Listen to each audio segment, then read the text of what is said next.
90% of you watch these things within the first 24 hours after they happen, so happy Easter, Fitz.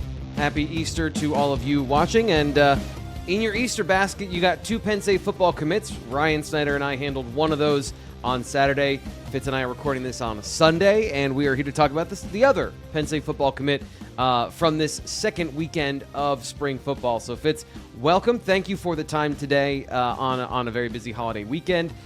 For just pleasantries, how are you? And how is your Easter weekend going? I am wonderful. It's a family-focused holiday. Easter is, so maybe that percentage goes up from 90% to those that can watch it right away. They see something on their phone, especially if they're subscribed to the Blue White Illustrated YouTube channel, and they're going to say, hey, let's step off in the other room here, and we're going to watch a little video about a defensive lineman. So it's going to be great.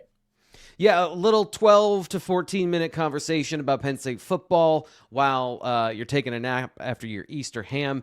As we mentioned, there were 2 on Saturday, and now we're here to get to the first one. We're going out of order because luckily these are time capsules, so you can watch them when these guys fully commit in December. If they make it all that way, you can watch it at the end of their career. You can watch them anytime, but we are doing them out of order. That is the beauty of the internet, is things they last forever in their own accord. So who are we talking about today, Fitz? They last forever in the blooper reel as well, as I started the wrong video today. We're going to talk about Carter Blattner from the Northern Highland regions of Allendale, New Jersey. Another big body added to the class. Actually, was the first big body added to the class of 2027. Not a corner, which is music to some Penn State fans' ears. But Carter Blattner is the latest member of that defensive class. We got him listed at 6'5", 260. Still waiting for some officials to come in and tell us a little bit more about him, more specifically where he's going to be headed. 6'5", 260, that says defensive tackle to me. They've recruited him as a defensive end, and if you watch some of his film, he moves around a lot. He's a pretty athletic guy up front, and there's a lot to like here with Carter Blattner. He moves well laterally, plays offense, and shows some really good things on offense, I feel. Yeah. But I'm very curious to see where those official measurements come in, because it's a new world right now, because you're looking at Penn State's preference for big defensive ends. Carter Blattner fits that mold for now. I just have questions about how small he can stay. Really, we always talk about how big a guy can get, but if he's 6'5", 260 already, then oh boy, he's got 15 pounds to go before you start pushing that true hybrid role at like 270, and he's still got a year of high school left. Right. Yeah, he's a big boy, and if you put on the tape, his size matches up pretty well with that. Hopefully everything checks out with length and things of that nature. But he's got some burst coming off the edge there. Like I said, I probably would lean to him being an interior guy, but that's for nature to decide. That's not me, and that's the Penn State strength staff eventually, when they get him on campus, is going to find a guy that's got room for that kind of size. And lately when we were talking about defensive tackles, we've been talking about guys that maybe don't have that sort of full frame length to make that happen. And if you look at Carter Blattner, he's got a lot of room to make that happen. So very, very intriguing guy, athletic guy, physical guy, aggressive guy. And I think you can see why Penn State prioritized him here in the spring. Athletic for his size, and also, in some of the metrics that aren't speed and athletic in general, like his mobility. He's got some of his offensive line highlights in here, Fitz, and my comp, we got a couple of different comps here. I like mine, Wario Liam Andrews. And I mean that in that he's the reverse of Liam Andrews, who was an offensive lineman who could play defensive line and chose to play defensive line. And I think Blattner is a defensive lineman who could play offensive line at the next level, but is a better defensive line commit. Do you have one? And what do you think of the Wario version of Liam Andrews here? Because I think athletically, they are similar in a lot of different ways, of very good athletes for their size, like you outlined to begin with. Yeah, you're breaking my heart with the Liam Andrews stuff. I still would love to see him play guard at the next level, maybe even some tackle, but that's a conversation for another day. Carter Blattner, I like his offensive stuff. I don't want to say I like more, like more than his defensive stuff, but I think you can see more about him as an athlete on the offensive side of the ball. You see his bend, you see him get out in space a little bit while he's pulling. He's playing offensive tackle. If you're watching on the YouTube channel, you just kind of see a little bit more pop and a little bit more bend on the offensive side of the ball. That's not signifying that he can or will be an offensive lineman at the next level. It's always nice to have that versatility and that option. But you've got a lot to like in terms of what he does as an offensive lineman, and how he sort of creates space and then finishes on that side of the ball, because you've got defense is a physical, defensive tackle. If he's down there, it's going to be a physical grind for him.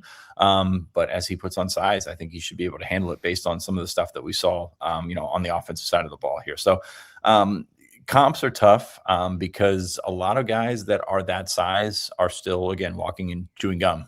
They're still learning how to play at that size, learning how to move at that size. I think he holds it very well. And if he's 6'4", doesn't matter. If he's 6'3", doesn't particularly matter either. At defensive tackle, if he's got some short arms, that'll be something that he'll have to deal with. But again, we're waiting for those. Going back to the last cycle, and I hate doing this because you put them beside each other and they look alike. But Garrett Witherington from down south, Penn State, went after him for a while there. Ended up with Kentucky, and then eventually flipped to Virginia Tech. Joined James Franklin at Virginia Tech, and there's a lot of similarities there. Big, aggressive, 6'4", 6'5" type guy that can, play in gaps, but also, play off the edge if you wanted to. So maybe it's some confirmation bias or something like that, throwing Garrett Witherington's name out there. But they look a lot alike on that film.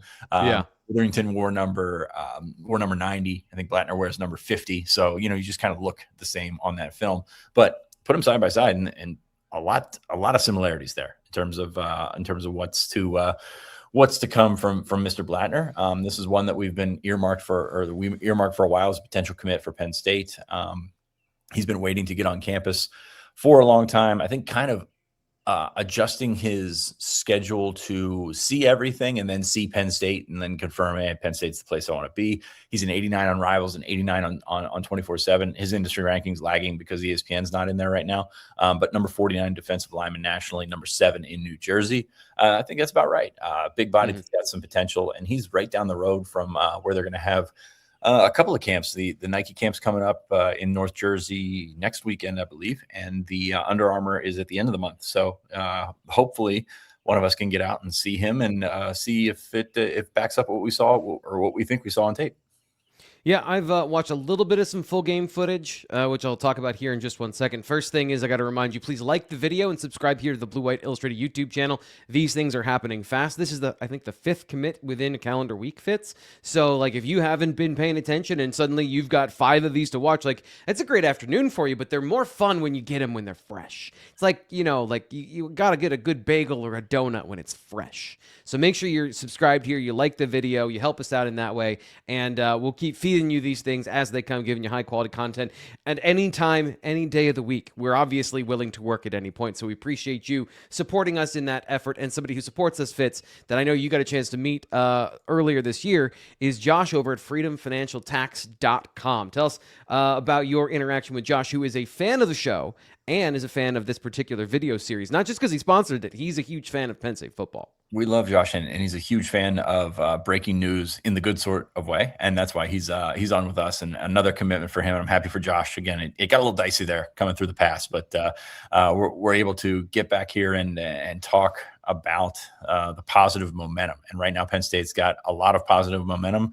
Going from 0 to 5 in a week is pretty good. I always joke that the math standpoint, when you're getting 25 to 30 guys, and then you put it beside a calendar that's 365 days long, you're going to have some runs and you're going to have some dry spells. We saw a dry spell for a while there at the beginning of the year, and now all of a sudden they're rolling. And I don't think they're done yet. They've got some other options here. They had a very, very busy day on Saturday. A lot of visitors in from out of the region, including Landon Blum, the other commitment that came through on Saturday night, who was from Iowa. So I think they're going to continue to do this. And it should be. We talked on the show earlier this week about, I think there was an over-under set at like 7.5. And once we started doing the math, it was like, oh, way over. Like that's, maybe not 15, but like, yeah, this is one that's going to continue throughout the month. And we got guys that are coming to the blue-white practice, I guess we're calling it now. And I think that Penn State's going to, really continue to do some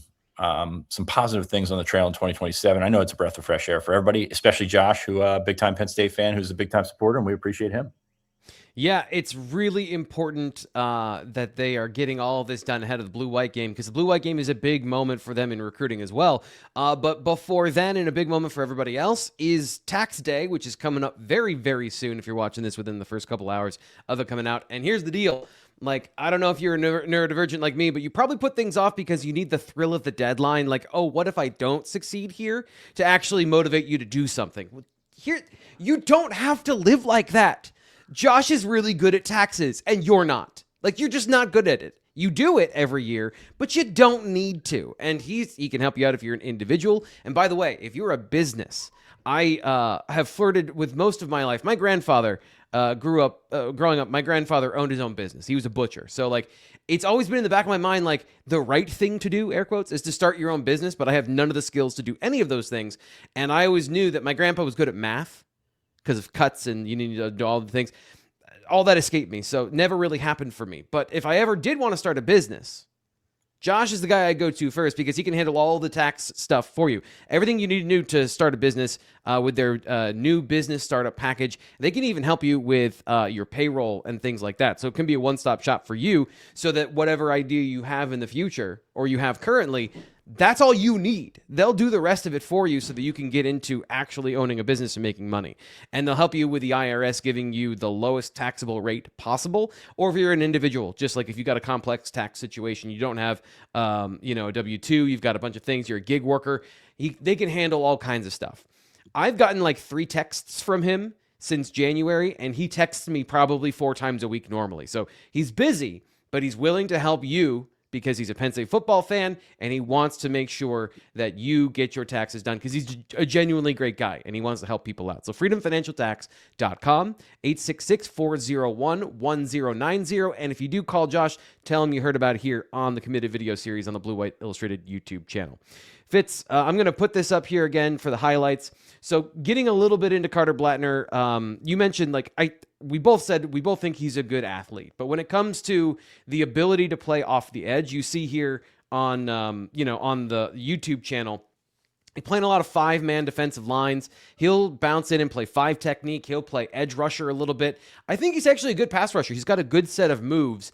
The question is just, does he have the athleticism to play the edge and play contain and play in space? Because you're going to be if you're a defensive end, you're going to be in read option situations. You got to be able to play the quarterback. You have to be able to play in space more often. If you're going to be in this defense, you are going to have to drop at some point. So there's some expectations for him that in certain situations, you might not be able to do everything with a guy that size.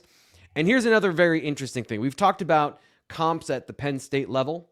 For a guy that wants to play defensive end like this, we've talked about Penn State and their smaller, more athletic defensive tackles, and everyone wants to be Aaron Donald, and you're not Aaron Donald.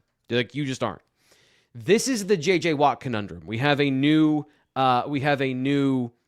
prototype, a new archetype of like Hall of Fame defensive linemen that these guys are trying to be. And I'm not saying he's specifically trying to model his game after J.J. Watt, but if you're going to be 6'5", 290, like that is his growth path at this point for a guy who's a junior, you're trying to be J.J. Watt and play on the edge.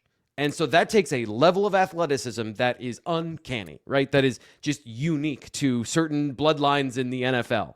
I'm not saying he can't do it. I'm saying that if we are projecting all of these 6'5" defensive linemen to the edge that look and have a build with a big rib cage and look like defensive tackles, it's less likely that they're going to stick on the edge and more likely that they're going to play on the inside. So that's how I've been kind of viewing some of these Aiden O'Neills of the world and some of these Carter Blattners who are right on the edge of, are they defensive ends? Are they hyper athletic defensive tackles? And what is the example of that working at its best in football that we all know?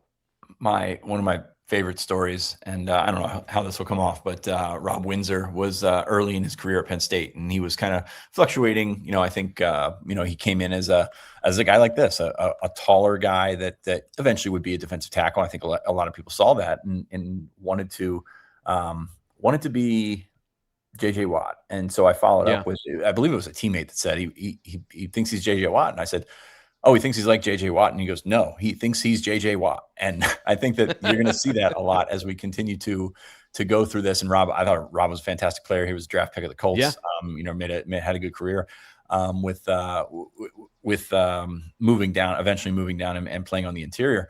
But yeah, I think you're going to see a lot of that. And it's a lot of projecting what has been the best. And again, I have no qualms with, hey, you want to be the best? Be the best. If you can be JJ Watt, they would love it, JJ Watt. It's just not everybody's JJ Watt. So we'll see how this continues to go. You look at guys like Aiden O'Neill in North Jersey as well, who is a big defensive end that we've kind of had that conversation with before. And there's a couple of guys, Elijah Tukes was in this weekend.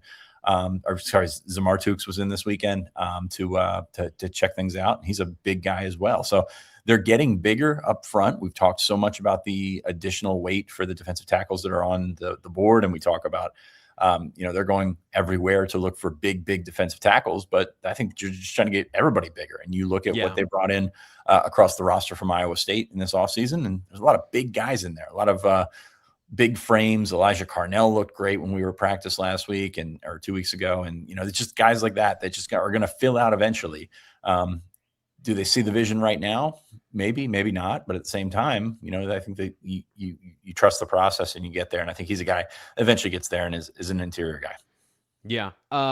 I guess my last thought here, Carter Blattner is a high floor prospect, somebody that I think is going to, the odds are he will work out. Whatever position it is, his athleticism, his physicality, and his positional skills. Like, I think he's a very good defensive lineman, somebody who's worked at his craft. And I look at those little things on high school film, not to say he is or isn't anything, but just to see, does he have good coaching, and is he taking the coaching and actually trying to apply it to the field? Because at a certain point, you can't out-athlete the guys across from you at the college level.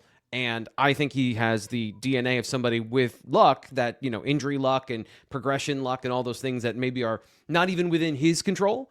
He's a guy that is going to work out more times than not. So this idea of getting bigger body defensive linemen, whether they're hybrid players or they're interior players or whatever they are, there is, I think, a higher hit rate of quality football player with this approach that can do something for you on the football field. And Blattner, I think, is going to be a really quality add to the class of 2027 wherever he lands. So, Fitz, just one last thing from you while we get out of here. What is on the horizon? You mentioned a couple of guys that were here. Of course, Ryan Snyder, BlueWhiteIllustrated.com. You've been putting some stuff up there as far as reactions to visits. Now that we're getting towards the back half of Sunday, what's coming up for Penn State football this next week? Yeah, there's a lot going on. If you read our S-Zone on Saturday morning, kind of laid out that Penn State's still in the midst of this, some would call it hot streak. Sorry, T. Frank. I don't know if that's offensive to you or not, but believe it or not, I'm fine with it. I think it's accurate at this point. They're at 5 right now. They had a big group of guys on campus over the weekend. I mean, we're still looking at Case Alexander, Cooper Terwilliger, 2 of those guys that are from out of the region that have those connections to Matt Campbell and his staff. And Landon Blum jumped on board. We talked about him in the S-Zone yesterday. John Sasek was back on campus for the second time in like 2 weeks. That's usually a pretty good sign. He did not commit, but would not be shocked if that one was not far off. Kei'Shjuan Telfair is coming back this week on April 10th, I believe it is. And then Khalil Taylor back on campus over the weekend. That's a good thing. Keep getting him back and keep kind of feeling out where his real options are and how you stack up with his real options. He keeps coming back for a reason. I feel the same about Gabe Jenkins as well. So there's a lot of guys out there that are, I'm not going to say ripe for the picking, but Penn State's really, really helped their stance in the last couple of days and weeks. I've got a lot of film to watch. So what we're going to do is we're going to be done here, and then I'm going to sit here with the camera off and watch hours and hours of high school film with all these players that you're lining up for Penn State fans to have another one of these happy reactions whenever it drops. As always, like we said, subscribe here so you don't miss that. And, of course, BlueWhiteIllustrated.com. You're going to get the graphic coming up in a little bit. 50% off to join us for spring football, and we're celebrating the recruiting run with that deal. So make sure you join us over on the site to get the information before we can put it out here because, time is infinite on a message board. We're only here for 20 minutes or so. So we'll be back with the next one on the Blue White Illustrated YouTube channel.